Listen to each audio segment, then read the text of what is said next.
सीताराम सीताराम। जय श्री सीताराम, जय श्री राम।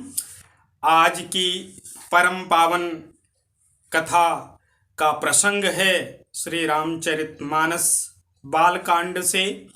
तो आइए जुड़ते हैं परम पावन श्री राम कथा से। कहूँ सोमति अनुहारी अब उमा शंभु संवाद, भयउ समय जहि हेतु जहि सुनु मुनि मिटहि विषाद। सीताराम, अब मैं अपनी बुद्धि के अनुसार वही उमा और श्री शिव जी का संवाद कहता हूँ। वह जिस समय और जिस हेतु से हुआ उसे हे मुनि तुम सुनो, तुम्हारा विषाद मिट जाएगा। एक बार त्रेता युग में शिव जी अगस्त्य ऋषि के पास गए। उनके साथ जगत जननी भवानी सती जी भी थीं। ऋषि ने संपूर्ण जगत के ईश्वर जानकर उनका पूजन किया।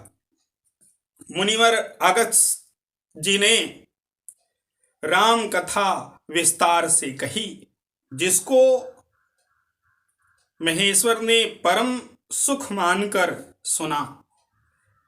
फिर ऋषि ने शिव जी से सुंदर हरि भक्ति पूछी और श्री शिव जी ने उनको अधिकारी पाकर रहस्य सहित भक्ति का निरूपण किया।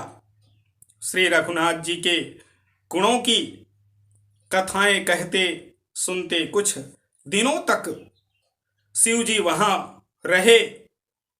फिर मुनि से विदा मांगकर शिव जी दक्ष कुमारी माता सती के साथ वापस कैलाश को चले आए। उन्हीं दिनों पृथ्वी का भार उतारने के लिए श्री हरि ने रघुवंश में अवतार लिया था। वे अविनाशी भगवान उस समय पिता के वचनों से राज्य का त्याग करके तपस्वी साधु वेश में दंडक वन में विचर रहे थे। शिव जी हृदय में विचारते जा रहे थे कि भगवान के दर्शन मुझे किस प्रकार हों। प्रभु ने गुप्त रूप से अवतार लिया है, मेरे जाने से सब लोग जान जाएंगे। श्री शंकर जी के हृदय में इस बात को लेकर बड़ी खलबली उत्पन्न हो गई, परंतु सती जी इस भेद को नहीं जानती थी। तुलसीदास जी कहते हैं कि शिव जी के मन में भेद खुलने का डर था, परंतु दर्शन के लोभ से उनके नेत्र ललचा रहे थे। स्वामी की जो प्रबल इच्छा होती है उसको सेवक के मना अनुसार जो स्वामी जान करके पूर्ण करते हैं वह रघुनाथ हैं, कृपालु हैं। और शिव जी की इच्छा थी और उसको जो है रघुनाथ जी ने पूर्ण किया। रावण ने ब्रह्मा जी से अपनी मृत्यु के मनुष्य के हाथ से मांगी थी। ब्रह्मा जी के वचनों को प्रभु सत्य करना चाहते हैं। मैं जो पास नहीं जाता हूं तो बड़ा पछतावा रह जाएगा। इस प्रकार शिव जी विचार करते थे, परंतु कोई भी युक्ति ठीक नहीं बैठती थी। इस प्रकार महादेव जी चिंता के वश हो गए। उसी समय नीच रावण ने जाकर मारीच को साथ लिया और वह मारीच तुरंत कपट मृग बन गया। मूर्ख रावण ने छल करके सीता जी वैदेही को हर लिया। उसे श्री रामचंद्र जी के वास्तविक प्रभाव का कुछ भी पता न था। मृग को मारकर भाई लक्ष्मण सहित श्रीहरि आश्रम में आए और उसे खाली देखकर, अर्थात वहां श्रीमती श्री लक्ष्मी सीता जी को ना पाकर उनके नेत्रों में आंसू भर आए। श्री रघुनाथ जी मनुष्यों की भांति विरह से व्याकुल हैं और दोनों भाई वन में सीता जी को खोजते हुए फिर रहे हैं, मनुष्यों के से आचरण कर रहे हैं। भगवान मायापति, जिससे माया भी मोहित हो जाती है, मायापति को देखकर, जिनके कभी कोई संयोग वियोग नहीं है, उनमें प्रत्यक्ष विरह का दुख देखा गया। श्री रघुनाथ जी का चरित्र बड़ा ही विचित्र है। उसको पहुंचे हुए ज्ञानी जन ही जानते हैं। जो मंदबुद्धि हैं वह तो विशेष रूप से मोह के वश होकर हृदय में कुछ दूसरी ही बात समझ बैठते हैं। सीताराम।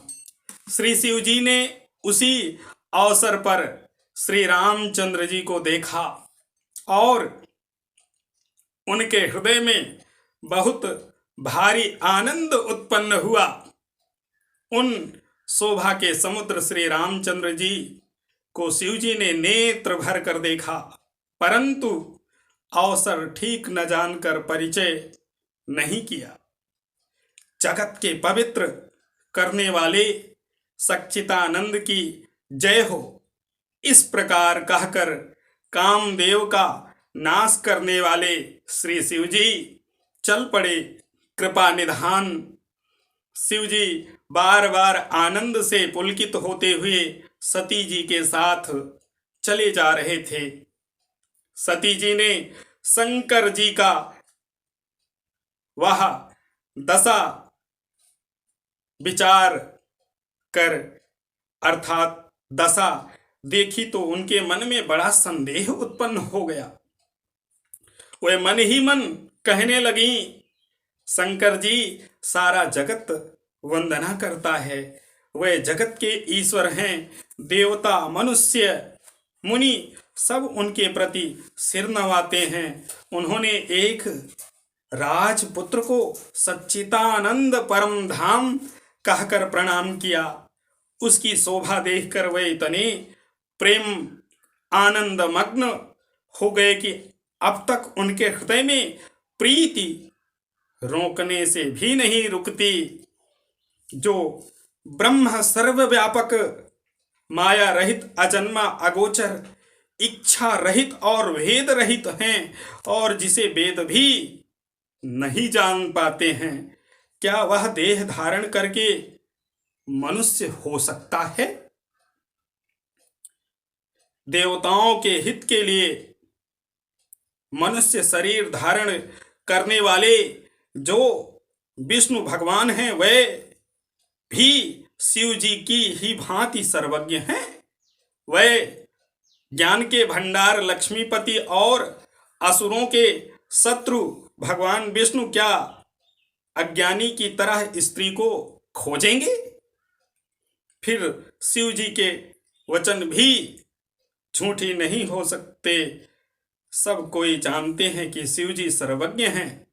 सती के मन में इस प्रकार का अपार संदेह उठ खड़ा हुआ। किसी तरह भी उनके हृदय में ज्ञान का प्रादुर्भाव नहीं होता था। यद्यपि भवानी जी ने प्रकट कुछ नहीं कहा, पर अंतर्यामी शिव जी सब जान गए। वे बोले, हे सती सुनो, तुम्हारा स्त्री स्वभाव है, ऐसा संदेह मन में कभी न रखना चाहिए। जिनकी कथा का अगस्त्य ऋषि ने गान किया और जिनकी भक्ति मैंने मुनि को सुनाई, वे वही मेरे इष्ट देव श्री रघुवीर जी हैं, जिनकी सेवा ज्ञानी मुनि सदा किया करते हैं। ज्ञानी मुनि योगी और सिद्ध निरंतर निर्मल चित्त से जिनका ध्यान करते हैं तथा वेद पुराण और शास्त्र नेति नेति कहकर जिनकी कीर्ति गाते हैं, उन्हीं सर्वव्यापक समस्त ब्रह्मांड के स्वामी मायापति नित्य परम स्वतंत्र ब्रह्म रूप भगवान श्री रामचंद्र जी ने अपने भक्तों के हित के लिए अपनी इच्छा से रघुकुल के मणि रूप में अवतार लिया है। सीताराम सीताराम। यद्यपि शिव जी ने बहुत बार समझाया, फिर भी सती जी के हृदय में उनका उपदेश नहीं बैठा। तब महादेव जी मन में भगवान की माया का बल जानकर मुस्कुराते हुए बोले, जो तुम्हारे मन में बहुत संदेह है तो तुम जाकर परीक्षा क्यों नहीं लेती? जब तक तुम मेरे पास लौट आओगी तब तक मैं इसी बड़ की छाह में बैठता हूँ। सीताराम सीताराम। जिस प्रकार तुम्हारा यह अज्ञान जनित भारी भ्रम दूर हो, भली भांति विवेक के द्वारा सोच समझकर तुम वही करना।